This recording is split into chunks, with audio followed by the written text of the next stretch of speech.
जय श्री राम। श्री रामचरितमानस सुंदरकांड दोहा संख्या 31 से 40 का आज श्रवण करवाने जा रहा हूँ। प्रिय मित्रों, अर्थ के साथ में ध्यानपूर्वक आप लोग श्रवण करिएगा। यह कथा उस समय की है जब हनुमान जी माता सीता का पता लगा करके आते हैं और सुग्रीव जहाँ पर प्रभु श्री राम जी ठहरे हुए हैं वहाँ पर जो है कि प्रभु श्री राम को वो सारी बातें माता सीता की बताते हैं, उनका पता बताते हैं, उनकी दशा बताते हैं, जो वहाँ पर है उनको दुख जो तकलीफ़ है, हृदय की जो पीड़ा है उसे प्रभु श्री राम के समक्ष जो है कि हनुमान जी व्यक्त करते हैं। अब आगे की कथा। ओम तुलसीदासाय नमः, ओम वाल्मीकाय नमः, ओम गौरीपतये नमः, ओम श्री सपत्नीकाय लक्ष्मणाय नमः, ओम श्री सपत्नीकाय शत्रुघ्नाय नमः, ओम श्री सपत्नीकाय भरताय नमः, ओम हनुमते नमः। चलत मोहि चूड़ामणि दीन्हि। हनुमान जी बताते हैं प्रभु श्री राम जी से कि चलत मोहि चूड़ामणि दीन्हि, रघुपति हृदय लाई सोई लिन्हि। नाथ जुगल लोचन भरी बारी, बचन कहे कछु जनक कुमारी। चलते समय उन्होंने मुझे चूड़ामणि उतार कर दी और श्री रघुनाथ जी ने उसे लेकर हृदय से लगा लिया। हनुमान जी ने फिर कहा, हे नाथ, दोनों नेत्रों में जल भरकर जानकी जी ने मुझसे कुछ वचन कहे हैं। अनुज समेत गहऊँ प्रभु चरना, दीन बंधु प्रणतारित हरना। मन क्रम वचन चरण अनुरागी, कहीं अपराध नाथ हो त्यागी। छोटे भाई समेत प्रभु के चरण पकड़ना और कहना कि आप दीन बंधु हैं, शरणागत के दुखों को हरने वाले हैं और मैं मन वचन और कर्म से आपके चरणों की अनुरागिणी हूँ। फिर स्वामी आपने मुझे किस अपराध से त्याग दिया। अवगुण एक मोर मैं माना, बिछुरत प्राण न किन्ह पयाना। नाथ सो नयन निष्को अपराधा, निसरत प्राण करहि हठि बाधा। हाँ, एक दोष मैं अपना अवश्य मानती हूँ कि आपका वियोग होते ही मेरे प्राण नहीं चले गए, किंतु हे नाथ, यह तो नेत्रों का अपराध है जो प्राणों के निकलने में हठपूर्वक बाधा देते हैं। बिरह अग्नि तनु तुल समीरा, श्वास जरई छन माहि शरीरा। नयन श्रवहि जलु निज हित लागी, जरै न पाव देह बिरहागी। बिरह अग्नि है और शरीर रुई है और श्वास पवन है। इस प्रकार अर्थात अग्नि और पवन का संयोग होने से यह शरीर क्षण मात्र में जल सकता है, परंतु नेत्र अपने हित के लिए अर्थात प्रभु का स्वरूप देखकर सुखी होने के लिए जल अर्थात आंसू बरसाते हैं, जिससे विरह की आग से भी देह जलने नहीं पाती। सीता कहे अति विपति विशाला, बिनहि कहे भली दीन दयाला। सीता जी के वचन, सीता जी की विपत्ति बहुत बड़ी है। हे दीन दयालु, वह बिना कही ही अच्छी हैं, कहने से आपको बड़ा क्लेश होगा अर्थात बड़ा दुख होगा। निमिष निमिष करुणा निधि, जाहि कलप सम बीति। बेग चलिए प्रभु आनिय, भुज बल खल दल जीत। हे करुणा निधान, उनका एक एक पल कल्प के समान बीतता है, अतः हे प्रभु तुरंत चलिए और अपनी भुजाओं के बल से दुष्टों के दल को जीतकर सीता जी को ले आइए। सुनि सीता दुख प्रभु सुख अयना, भरि आए जल राजीव नयना। बचन काय मन मम गति जाहि, सपने हूँ बुझिय विपत्ति की ताही। सीता जी का दुख सुनकर सबके धाम सुख के धाम प्रभु के कमल नेत्रों में जल भर आया और वे बोले, मन वचन और शरीर से जिसे मेरी ही गति अर्थात मेरा ही आश्रय है, उसे क्या स्वप्न में भी विपत्ति हो सकती है। कहा हनुमंत विपत्ति प्रभु सोई, जब तव सुमिरन भजन न होई। केतिक बात प्रभु जातु धान की, रिपुहि जीत आनी भी जान की। हनुमान जी ने कहा, हे प्रभु, विपत्ति तो वही अर्थात तभी है जब आपका भजन स्मरण न हो। हे प्रभु, राक्षसों की बात ही कितनी है, आप शत्रु को जीतकर जानकी जी को ले आवेंगे। सुन कपितों ही समान उपकारी, नहीं को सुर नर मुनि तनुधारी। प्रति उपकार करो का तोरा, सन्मुख होई न सकत मन मोरा। भगवान कहने लगे, हे हनुमान सुन, तेरे समान मेरा उपकारी देवता मनुष्य अथवा मुनि कोई भी शरीरधारी नहीं है। मैं तेरा प्रत्युपकार बदले में उपकार तो क्या करूं, मेरा मन भी तेरे सामने नहीं हो सकता। सुन सुत तो ही उरि न मैं नाही, देखें करी विचार मन माही। पुनि पुनि कपि चितव सुर त्राता, लोचन नीर पुलक अति गाता। हे पुत्र सुन, मैंने मन में खूब विचार करके देख लिया कि मैं तुझसे उरी नहीं हो सकता। देवताओं के रक्षक प्रभु बार बार हनुमान जी को देख रहे हैं। नेत्रों में प्रेम आंसुओं का जल भरा है और शरीर अत्यंत पुलकित है। सुनि प्रभु बचन बिलो की मुख, गात हरसि हनुमंत। चरण परउ प्रेमाकुल, त्राहि त्राहि भगवंत। प्रभु के वचन सुनकर और उनके प्रसन्न मुख तथा पुलकित अंगों को देखकर हनुमान जी हर्षित हो गए और प्रेम में विकल होकर, हे भगवान मेरी रक्षा करो कहते हुए श्री राम जी के चरणों में गिर पड़े। बार बार प्रभु चहई उठावा, प्रेम मगन तहि उठबन भावा। प्रभु कर पंकज कपि के सीसा, सुमिरि सुदशा मगन गौरीसा। प्रभु उनको बार बार उठाना चाहते हैं, परंतु प्रेम में डूबे हुए हनुमान जी को चरणों से उठना सुहाता नहीं। प्रभु का कर कमल हनुमान जी के सिर पर है। उस स्थिति का स्मरण करके शिव जी प्रेम मग्न हो गए। सावधान मन करि पुनि शंकर, लागे कहन कथा अति सुंदर। कपि उठाई प्रभु हृदय लगावा, कर गही परम निकट बैठावा। फिर मन को सावधान करके शंकर जी अत्यंत सुंदर कथा कहने लगे। हनुमान जी को उठाकर प्रभु ने हृदय से लगाया और हाथ पकड़कर अत्यंत निकट बैठा लिया।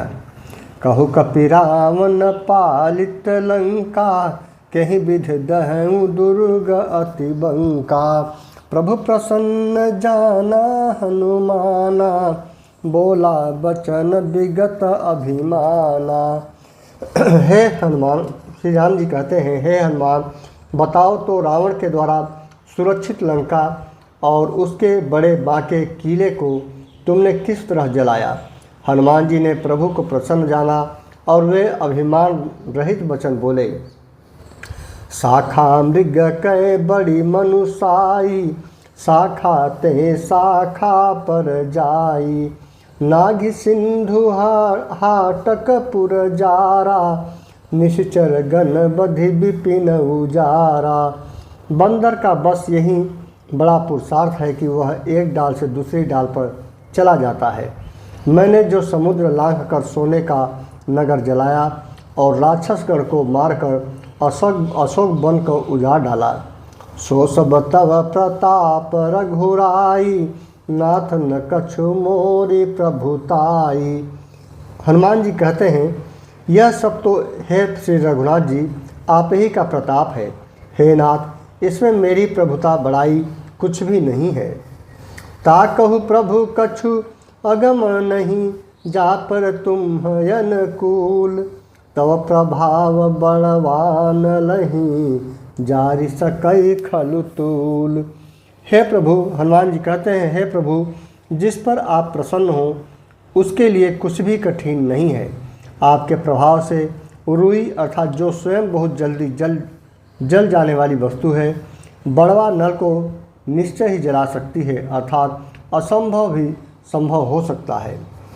नाथ भगति अति सुखदायनी, देहु कृपा करि अनपायनी, सुनि प्रभु परम सरल कपिबानी, एवमस्तु तब कहूँ भवानी।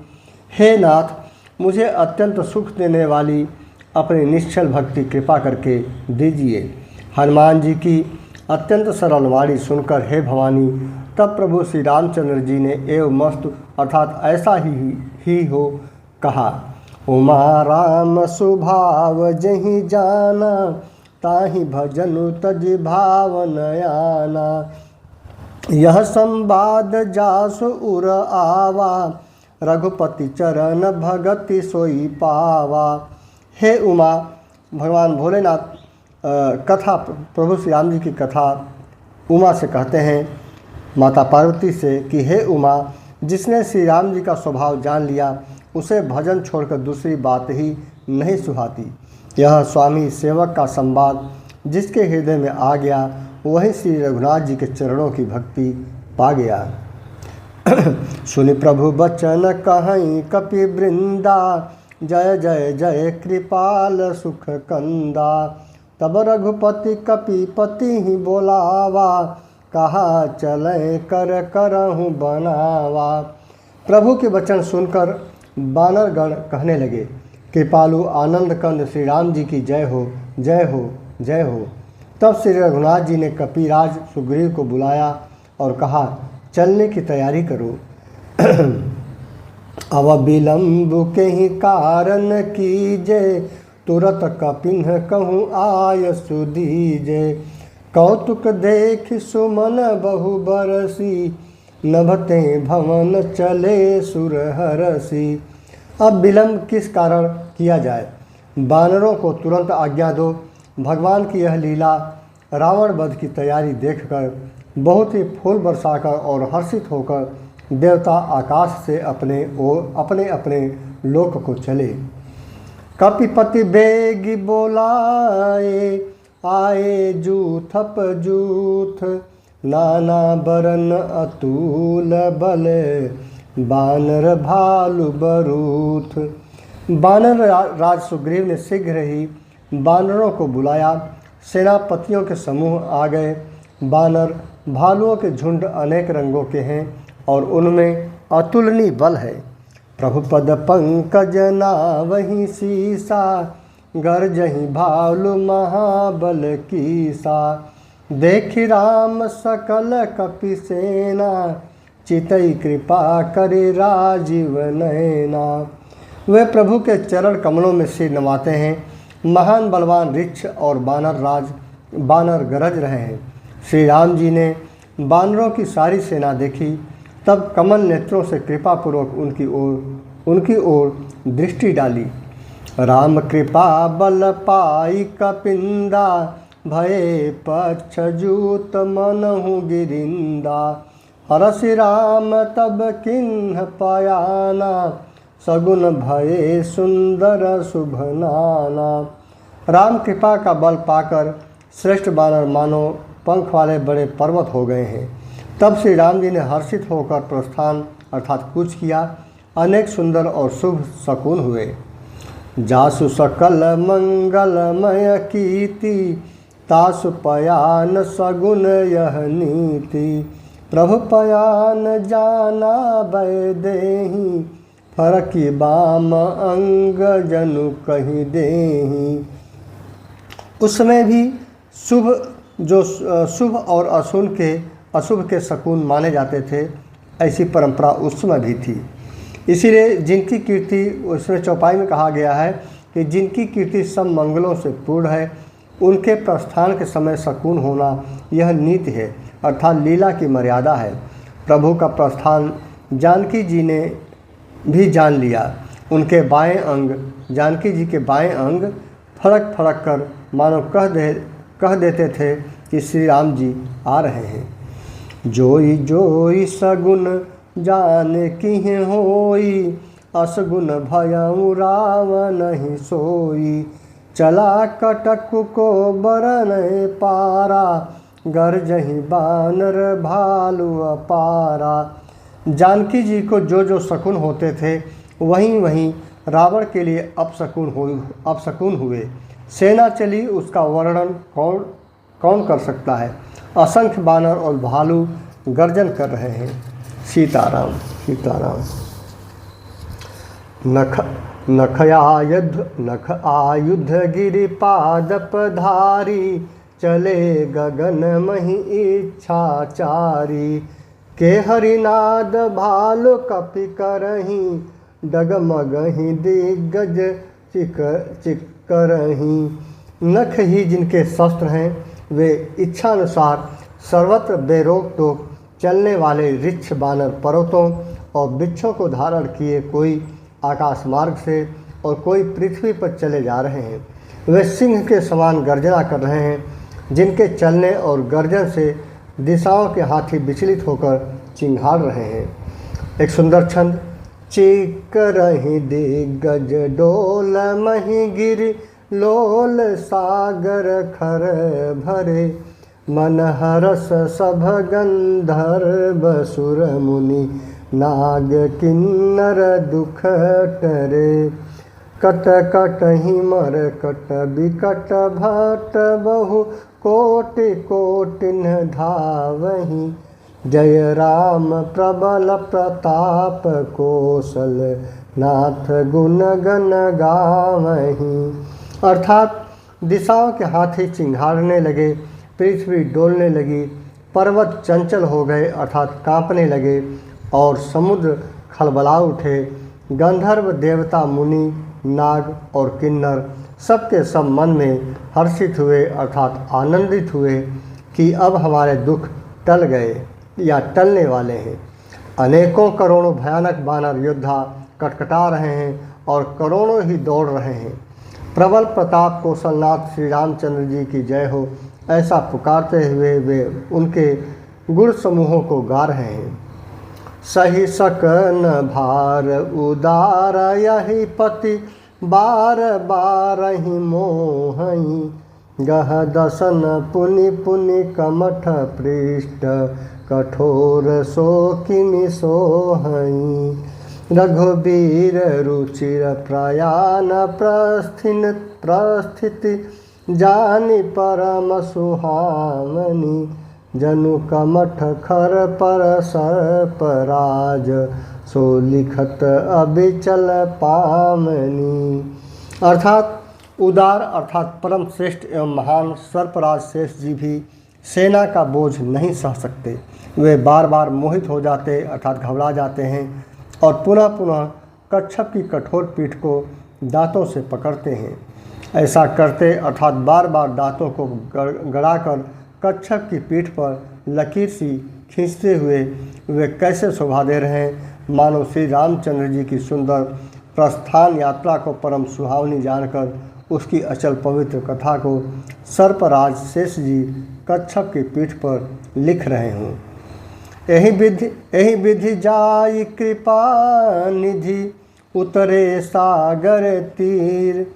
जहाँ तहाँ लागे खान फल, भालु विपुल कपिवीर। इस प्रकार कृपा निधान श्री राम जी समुद्र तट पर जा उतरे। अनेकों ऋक्ष बानर वीर जहाँ तहाँ फल खाने लगे। वहाँ निशाचर रही सशंका, जब ते जारी गयऊ कपिलंका। निज निज गृह सब करहि विचारा, नहीं निशिचर कुल केर उबारा। वहाँ अर्थात लंका में जब से हनुमान जी लंका को जलाकर गए हैं, तब से राक्षस भयभीत रहने लगे। अपने अपने घरों में सब विचार करते हैं कि अब राक्षसकुल की रक्षा का कोई उपाय नहीं है। जासु दूत बल बरनि न जाई, तहीं आए पुर कवन भलाई। दो तीन सन सुनि पुर जन बानी, मंदोदरी अधिक अकुलानी। जिसके दूत का बल का वर्णन नहीं किया जा सकता, उसके स्वयं नगर में आने पर कौन भलाई है, अर्थात हम लोगों की बड़ी बुरी दशा होगी। द्वितीयों से नगरवासियों के वचन सुनकर मंदोदरी बहुत ही व्याकुल हो गई। रहस्य जोरी कर पति पग लागी, बोली बचन नीति रस पागी। कंत करस हरिसन परिहरहूँ, मोर कहाँ अतिहित हिय धरहूँ। वह एकांत में हाथ जोड़कर पति अर्थात रावण के चरणों में लगी और नीति रस में पगी हुई वाणी बोली, हे प्रीतम, श्री हरि से विरोध छोड़ दीजिए, मेरे कहने को अत्यंत ही हित कर जानकर हृदय में धारण कीजिए। समुझत जासु दूत कई करनी, श्रवहि गर्भ रजनी चर घरनी। तासु नारी निज सचिव बोलाई, पठवहु कंत जो चहु भलाई। जिनके दूत की करनी का विचार करते हैं, स्मरण आते ही राक्षसों की स्त्रियों के गर्भ गिर जाते हैं। हे प्यारे स्वामी, यदि भला चाहते हैं तो अपने मंत्री को बुलाकर उसके साथ उनकी स्त्री को भेज दीजिए। तब कुल कमल विपिन दुखदाई, सीता सीत निशा सम आई। सुनहु नाथ सीता बिनु दिन्हे, हित न तुम्हार शंभु अज किन्हे। सीता अपने कुल रूपी कमलों के मन को दुख देने वाली जाड़े की रात्रि के समान आई है। हे नाथ सुनिए, सीता को दिए अर्थात लौटाए बिना शंभु और ब्रह्मा के लिए भी आपका भला नहीं हो सकता। राम बान यही गन सरिस, निकर निशाचर भेक। जब लगी ग्रसतन तब लगी, जतनु करहूँ तज टेक। श्री राम जी के बाण सर्पों के समूह के समान हैं और राक्षसों के समूह मेढक के समान। जब तक वे इन्हें ग्रस नहीं लेते, निगल नहीं जाते, तब तक हठ छोड़कर उपाय कर लीजिए। सीताराम सीताराम सीताराम। श्रवण सुनि सठता करिबानी, बिहसा जगत विदित अभिमानी। सभय सुभाव नारी कर साचा, मंगल महु भय मन अति काचा। मूर्ख और जगत प्रसिद्ध अभिमानी रावण कानों से उसकी वाणी सुनकर खूब हंसा और बोला, स्त्रियों का स्वभाव सचमुच ही बहुत डरपोक होता है। मंगल में भी भय करती हो, तुम्हारा मन अर्थात हृदय बहुत ही कच्चा और कमज़ोर है। जो आवई मर कट कट काई, जियहि विचार निश्चर खाई। कम पहिलो कप जाकी त्रासा, तासु नारी सभित बड़ी हासा। यदि बानरों की सेना आवेगी तो बेचारे राक्षस उसे खाकर अपनी जीवन निर्वाह करेंगे। लोकपाल भी जिसके डर से कांपते हैं, उसकी स्त्री डरती हो, यह बड़ी हंसी की बात है। अस कहीं भी हंसिता ही उरलाई, चले सभा ममता अधिकाई। मंदोदरी हृदय कर चिंता, भयं कंत पर विधि विपरीता। रावण ने ऐसा कहकर हंसकर उसे हृदय से लगा लिया और ममता बढ़ाकर अधिक स्नेह दर्शाकर वह सभा में चला गया। मंदोदरी हृदय में चिंता करने लगी कि पति पर विधाता प्रतिकूल हो गए। बैठूं सभा खबरी असी पाई, सिंधु पार सेना सब आई। बूझसी सचिव उचित मत कहूँ, ते सब हंसे मस्त करी रहूँ। जो ही वह सभा में जाकर बैठा, उसने ऐसी खबर पाई कि शत्रु की सारी सेना समुद्र के उस पार आ गई है। उसने मंत्रियों से पूछा कि उचित सलाह कहिए, अब क्या करना चाहिए। तब वे सब हंसे और बोले कि चुप किए रहिए, इसमें सलाह की कौन सी बात है। जीते हूँ सुरासुर तब श्रम नाही, नर बानर कहीं लेखे माही। आपने देवताओं और राक्षसों को जीत लिया, तब तो कुछ श्रम ही नहीं हुआ, फिर मनुष्य और बानर किस गिनती में है। सचिव वैद गुर तीन जौ, प्रिय बोलहि भय आस। राज धर्म तन तीन कर, होई बेगी नाश। मंत्री, वैद्य और गुरु ये तीन यदि अप्रसन्नता के अर्थात भय या लाभ की आशा से अर्थात हित की बात न कहकर प्रिय बोलते हैं अर्थात ठकुर सुहाती कहने लगते हैं, तो क्रमशः राज्य, शरीर और धर्म इन तीनों का शीघ्र ही नाश हो जाता है। सोई रावण कहूँ बनी सहाई, स्तुति करहि सुनाई सुनाई। अवसर जानि विभीषण आवा, भ्राता चरण शीशु तेहि नावा। रावण के लिए भी वही सहायता अर्थात संयोग आ बनी है। मंत्री उसे सुना कर मुँह पर स्तुति कर रहे हैं अर्थात इसी समय अवसर जानकर विभीषण जी भी आए। उन्होंने बड़े भाई के चरणों में सिर नवाया। पुनि सिरुनाई बैठ निज आसन, बोला बचन पाई अनुशासन। जो कृपाल पूछूँ मोहि बाता, मति अनुरूप कहूँ हितताता। फिर वे सिर नवाकर अपने आसन पर बैठ गए और आज्ञा पाकर वे ये वचन बोले, हे कृपालु, जब आपने मुझसे बात अर्थात राय पूछी ही है, तो हे तात, मैं अपनी बुद्धि के अनुसार आपके हित की बात कहता हूँ। जो आपन चाहें कल्याणा, सुजसु सुमति शुभ गति सुख नाना। सो पर नारी लीलार गोसाई, तजहु चहु चौथी के चंद के नाई। जो मनुष्य अपना कल्याण, सौंदर्य, सुबुद्धि, शुभ गति और नाना प्रकार के सुख चाहता हो, वह हे स्वामी पर स्त्री के ललाट को चौथ के चंद्रमा की तरह त्याग दे।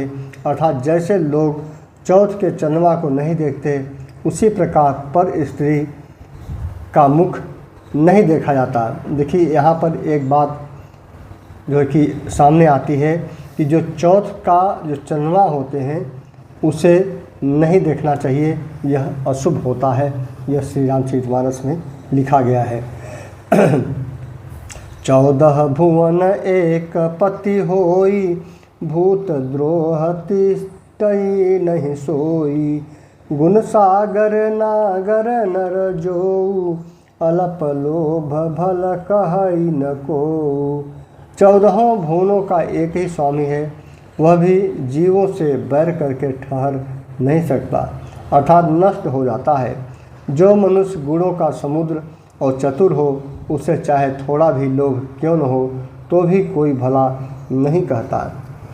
काम क्रोध मद लोभ सब, नाथ नरक के पंथ। सब परिहरि रघुबीरहि, भजहु भजहि जहि संत। हे नाथ, काम, क्रोध, मद और लोभ ये सब नरक के रास्ते हैं। इन सब को छोड़कर श्री रामचंद्र जी को भजिए, जिसे संत अर्थात सत्पुरुष भजते हैं। तात राम नहीं नर भूपाला, भुवनेश्वर कालहु कर काला। ब्रह्मा अनय अनामय अज भगवंता, व्यापक अजित अनादि अनंता। हे तात, राम मनुष्य के ही राजा नहीं हैं, वे समस्त लोकों के स्वामी और काल के भी काल हैं। वे संपूर्ण ऐश्वर्य, यश, श्री, धर्म, वैराग्य एवं ज्ञान के भंडार अर्थात भगवान हैं। वे निरामय और विकार रहित, अजन्मा, व्यापक, अजेय अनादि और अनंत ब्रह्मा हैं। गोदिज धेनु देव हितकारी, कृपा सिंधु मानुष तनुधारी, जनरंजन भंजन खल भ्राता, वेद धर्म रक्षक सुनु भ्राता। सीताराम सीताराम।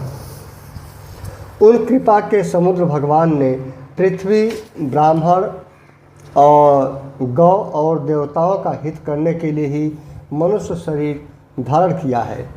हे भाई सुनिए, वे सेवकों को आनंद देने वाले, दुष्टों के समूह का नाश करने वाले और वेद तथा धर्म की रक्षा करने वाले हैं।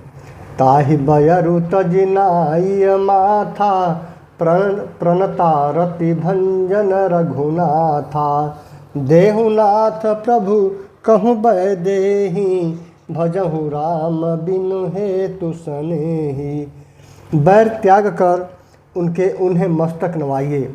वे श्री रघुनाथ जी शरणागत का दुख नाश करने वाले हैं। हे नाथ, उन प्रभु अर्थात सर्वेश्वर को जानकी जी दे दीजिए और बिना ही कारण स्नेह करने वाले श्री राम को भजिए। शरण गए प्रभु ताहु न त्यागा, विश्वद्रोह कृत अघजहि लागा, जासु नाम त्रय तापस न सावन, सोई प्रभु प्रगट समुझ जिय रावण। जिसे संपूर्ण जगत से द्रोह करने का पाप लगा है, शरण जाने पर प्रभु उसका भी त्याग नहीं करते। जिनका नाम तीनों तापों का नाश करने वाला है, वे ही प्रभु अर्थात भगवान मनुष्य रूप में प्रकट हुए हैं। हे रावण, हृदय में यह समझ लीजिए। बार बार पद लागम, विनय करऊँ दस शीस, परिहरिमान मोह मद, भजऊँ कौशलाधीश। हे दशाशीष, मैं बार बार आपके चरणों लगता हूँ और विनती करता हूँ कि मान, मोह और मद को त्याग कर आप कौशलपति श्री राम जी का भजन कीजिए।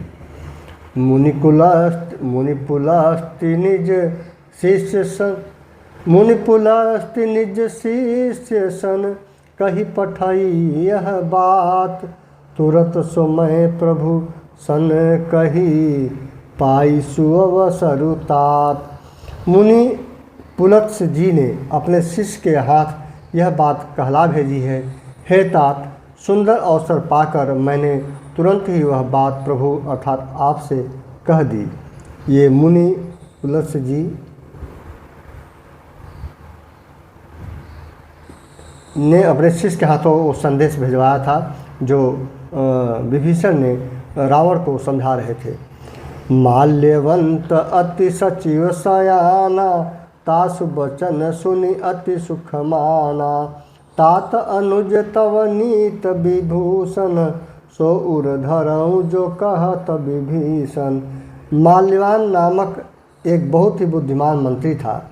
उसने विभीषण के वचन सुनकर बहुत सुख माना और कहा, हे तात, आपके छोटे भाई नीत को भूषण रूप में धारण करने वाले और नीतिमान हैं। विभीषण जो कुछ कह रहे हैं उसे हृदय में धारण लीजिए। ये माल्यवान देखिए जो मंत्री था, यह भी विभीषण की बात से सहमत था। रिप उतकर सकहत सठ दो, दूरी न करहूँ इहाँ है को, माल्यवंत गृह गयउ बहोरी, कहे विभीषण पुण्य कर जोरी। रावण ने कहा, हे दोनों मूर्ख शत्रु की महिमा बखान रहे हैं, यहाँ कोई है, इन्हें दूर करो। तब माल्यवान तो घर लौट गया और विभीषण जी हाथ जोड़कर फिर कहने लगे, सुमति कुमति सबके उर रहई, नाथ पुराण निगम अस कहई, जहाँ सुमति तह संपत्ति नाना, जहाँ कुमति तह विपत्ति निदाना। यहाँ भी ये चौपाई बहुत ही प्रसिद्ध चौपाई है। इसमें विभीषण जी समझा रहे हैं कि हे नाथ, पुराण और वेद ऐसा कहते हैं कि सुबुद्धि अर्थात अच्छी बुद्धि और कुबुद्धि अर्थात खोटी बुद्धि सबके हृदय में रहती है। मतलब अच्छी बुद्धि और बुरी बुद्धि दोनों सबके हृदय में रहती है। जहाँ सुबुद्धि है वहाँ नाना प्रकार की संपदाएं अर्थात सुख की स्थिति है रहती है, और जहाँ कुबुद्धि है वहाँ परिणाम में विपत्ति अर्थात दुख रहता है। तव उरकुमति बसी विपरीता हित अनहित मानहु रिपु प्रीता काल राति निशिचर कुल केरी तेहि सीता पर प्रीत घनेरी। आपके हृदय में उल्टी बुद्धि आ बसी है, इसी से आप हित को अहित और शत्रु को मित्र मान रहे हैं। जो राक्षस कुल के लिए काल रात्रि के समान है उन सीता पर आपकी बड़ी प्रीति है। तात चरण गहि मागऊँ राखहु मोर दुलार सीता देहु राम कहूँ अहित न होई तुम्हार। हे तात, विभीषण रावण से कहता है, हे तात, मैं चरण पकड़कर आपसे भीख मांगता हूँ अर्थात विनती करता हूँ कि आप मेरा दुलार रखिए अर्थात मुझ बालक के आग्रह को स्नेह पूर्वक स्वीकार कीजिए। श्री राम जी को सीता जी दे दीजिए जिसमें आपका अहित न हो। प्रिय मित्रों, यहाँ पर सुंदरकांड का दोहा संख्या 40 संपन्न होता है। अगले कड़ी में 41 दोहा से 50 दोहा का श्रवण आप लोगों को करवाऊँगा। जय श्री राम।